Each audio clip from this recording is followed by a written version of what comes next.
চাঁদপুরের মেঘনা নদীতে সারবাহী একটি জাহাজের দুর্বৃত্তরা আক্রমণ চালিয়ে ৭ জনকে অত্যন্ত নৃশংসভাবে শেষ করে দিয়েছে। প্রথমে ভাবা হয়েছিল ডাকাতরা এই কর্মকাণ্ড ঘটিয়েছে, কিন্তু সেখানে ডাকাতির কোনো আলামত মেলেনি। এই ঘটনার প্রায় ২ দিন হয়ে গেলেও কারা কেন এই হত্যাকাণ্ড ঘটালো তার কোনো কুলকিনারা করতে পারেনি পুলিশ। একটা সূত্র বলছে, বাংলাদেশের নদী অঞ্চলে সক্রিয় ভারতের গোয়েন্দা সংস্থা র পদ্মা সেতুর পিলারে ফেরি দিয়ে একাধিক আঘাতের ঘটনাতেও রয়ের সংশ্লিষ্টতা পাওয়া গিয়েছিল। এবার জাহাজে হামলার ঘটনাতেও রয়ের সংশ্লিষ্টতা দেখছেন কেউ কেউ। জাহাজে বেঁচে যাওয়া জুয়েল কাগজে লিখে কিছু একটা বলারও চেষ্টা করেছিলেন, কিন্তু শেষ পর্যন্ত তার বক্তব্য নেওয়া সম্ভব হয়নি। সব মিলে এমভি আল বাখেরা জাহাজে আসলে কি ঘটেছিল, কাগজে লিখে কি বলতে চেয়েছিল বেঁচে ফেরা জুয়েল, এই ঘটনায় আসলে কি জড়িত ভারত? চলুন বিস্তারিত জেনে নেওয়া যাক। চাঁদপুরের মেঘনায় সারবাহী জাহাজে ঘটে যাওয়া ঘটনাতে নিছক ডাকাতি হিসেবে দেখছে না পুলিশ। সারসহ কোনো কিছু খোয়া না যাওয়াতেই মূলত রহস্যটা তৈরি হয়েছে। ঘটনাস্থল পরিদর্শন ও প্রাথমিক তদন্তে নেমে আইনশৃঙ্খলা বাহিনীর কর্মকর্তারা ধারণা করছেন এর পেছনে ভিন্ন কোনো কারণ রয়েছে। তারা বলছেন, শুধু লুটপাটের জন্য একসঙ্গে এতগুলো মানুষকে নৃশংসভাবে শেষ করে দেওয়ার ঘটনা অস্বাভাবিক। এমনকি যারা নিহত হয়েছেন তাদের মোবাইল ও মানিব্যাগও অক্ষত অবস্থায় পাওয়া গেছে। তাছাড়া যারা কর্মচারী তারা দরিদ্র মানুষ, তাদের কাছে খুব বেশি টাকা পয়সা থাকার কথা না। জাহাজের সবচেয়ে মূল্যবান জিনিস হচ্ছে সার। সেই সার আগে যেভাবে ছিল সেভাবেই আছে। অনেক সময় জাহাজ ছিনতাইয়ের ঘটনা ঘটে, সেটিও ঘটেনি। তাছাড়া জাহাজের তো অনেক দাম, সেই জাহাজও অক্ষত রয়েছে। প্রাথমিকভাবে পুলিশ ধারণা করছে যে আগে থেকে কোনো শত্রুতা ছিল, সেই শত্রুতাবশত এই ঘটনা ঘটেছে। ব্যবসায়িক দ্বন্দ্ব হতে পারে, পুলিশ বলছে। তবে যাই কিছু হোক, তদন্ত করে প্রকৃত বিষয় জানা যাবে। তার আগে সুনির্দিষ্ট করে কিছু বলা যাচ্ছে না। তবে এটা ডাকাতি না 100% শিওর।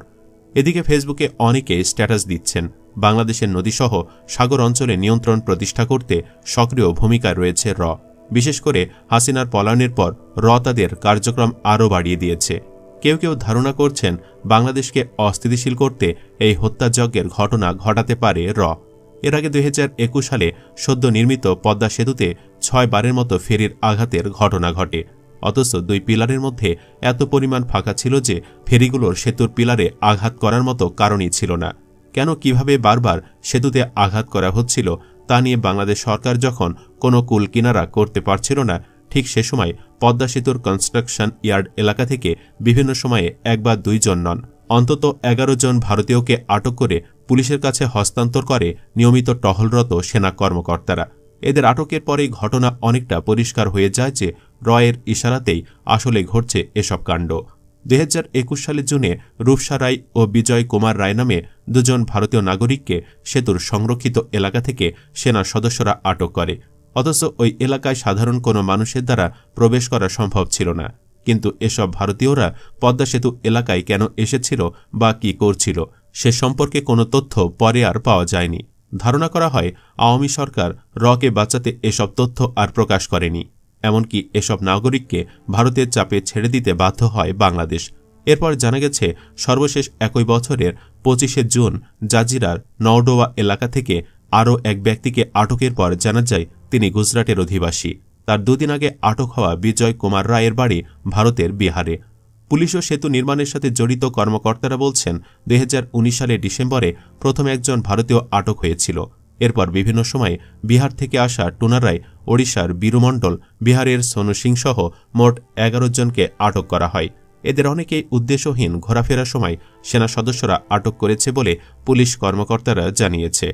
পূর্বের ঘটা এসব ঘটনা আর সম্প্রতি ঘটনা জাহাজের এই ঘটনা প্রমাণ করে এই নাশকতার পেছনে কোনো না কোনোভাবে বিদেশি কোনো শক্তি জড়িত রয়েছে।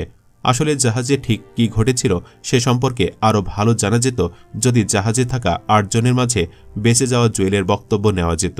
তাকে জাহাজ থেকে গুরুতর আহত অবস্থায় উদ্ধার করে অ্যাম্বুলেন্সে তোলা হলে সেখানে থাকা নৌ পুলিশকে তিনি কিছু একটা লিখে বলার চেষ্টা করছিলেন, কারণ তার শ্বাসনালী কেটে যাওয়ায় তিনি কিছু বলতে পারছিলেন না। এদিকে তার শারীরিক অবস্থা গুরুতর হওয়ায় লেখা শেষের আগেই তাকে বহনকারী অ্যাম্বুলেন্স চাঁদপুর সদর হাসপাতাল থেকে ঢাকার উদ্দেশ্যে ছেড়ে যায়। চাঁদপুরের ওসি ইকবাল বলছেন, জুয়েল লেখার পর অ্যাম্বুলেন্সটি চাঁদপুর থেকে চলে যায়। আমাদের ধারণা জুয়েল হয়তো কিছু একটা জানেন বলে বলার চেষ্টা করেছেন, তবে এখনও কোনো তথ্য নেওয়া সম্ভব হয়নি। জুয়েল আপাতত গুরুতর অসুস্থ, সে কিছু বলতে পারছে না। সুস্থ হলে জুয়েলের বক্তব্য থেকে হয়তো গুরুত্বপূর্ণ কোনো তথ্য পেলেও পাওয়া যেতে পারে। জুয়েল রানা একটু সুস্থ হলেই পুলিশ তাকে জিজ্ঞাসাবাদ করতে পারবে বলেও জানান পুলিশ সুপার। উল্লেখ্য, লাইটারের জাহাজ পরিচালনাকারী সংস্থা ওয়াটার ট্রান্সপোর্ট সেলের কর্মকর্তা আতাউল করিম রঞ্জু বলেন, ইউরিয়া সার বোঝাই করে জাহাজটি সিরাজগঞ্জের বাঘাবাড়িতে বিসিআইসি ডিপোতে যাবার কথা ছিল। ঘটনাস্থল ঘুরে দেখার পর চাঁদপুরের ডিসি মোহাম্মদ মহসিন উদ্দিন বলেন, আহত একজন হাতের ইশারায় জানিয়েছেন জাহাজে তারা ৮ জন ছিলেন। ঘটনাটি কিভাবে ঘটেছে এই মুহূর্তে বলা যাচ্ছে না। আল বাখেরা জাহাজের সঙ্গে যোগাযোগ বিচ্ছিন্ন ছিল মালিকের। পরে একই মালিকের অন্য জাহাজের লোকজনদের খোঁজ নিতে বললে তারা গিয়ে আল বাখেরার ঘটনা প্রত্যক্ষ করেন। তখন জাহাজটি নোঙ্গর করা ছিল। একই কোম্পানির মুগনি ৩ জাহাজের গ্রিজার মোহাম্মদ মাসুদ বলেন, মালিক ওই জাহাজের কাউকে ফোনে না পেয়ে আমাদের জাহাজে ফোন দিয়ে খোঁজ নিতে বলেন। মাস্টার বাচ্চু মিয়া বলেন, আমরা খালি জাহাজ নিয়ে মাওয়া থেকে ওই পথে ফিরছিলাম। মালিক শিপন মিয়া ফোন পেয়ে নোঙ্গর করা আল বাখেরা জাহাজের কাছে গিয়ে নৃশংস ঘটনা দেখেই 999-এ ফোন দেন।